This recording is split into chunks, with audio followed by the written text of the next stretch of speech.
You thought you could win the contract and forget me, Emeka. Now back for your money.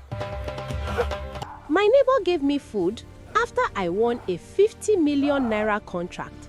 And now I am barking like a dog whenever I see money.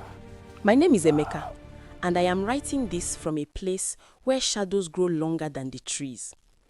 They say that when God wants to bless you, He opens the windows of heaven. But they forget to tell you that when those windows open, every demon in your neighborhood is standing outside with a ladder, waiting to climb in. I was a struggling engineer in Ogba, Lagos. For 10 years, my hands were permanently stained with black oil and grease. I lived in a room and parlor face me, I face you apartment. My neighbor in the room directly opposite mine was Mama Chinedu. Yes, To please, everyone in one the cup. compound, Here she you are. was a Enjoy. saint. Thank you, Mama. She was a widow who sold roasted corn and pear by the roadside. She was the one who would give you an extra ear of corn if she knew you hadn't eaten. We called her Mama Peace. On a Tuesday that started like any other, I received an email.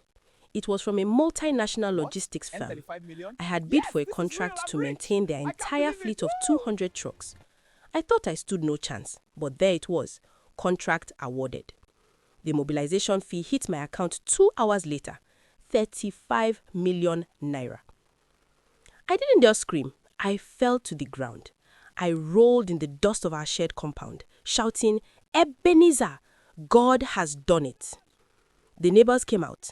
Mama Chinedu was the first to reach me. She pulled me up, brushing the dirt off my shoulders with her callous hands. Emeka, my son, she said, her eyes moist with what I thought were tears of joy. The God of the poor has finally answered. You will not eat alone tonight. I was so blinded by my own light that I didn't see the way her grip tightened on my arm or the way she glanced at my phone screen when the bank alert glowed. That evening, the smell of oha soup filled the compound. It was an aroma so potent it felt like it was pulling you by the nose. Mama Chinedu knocked on my door at 8 p.m.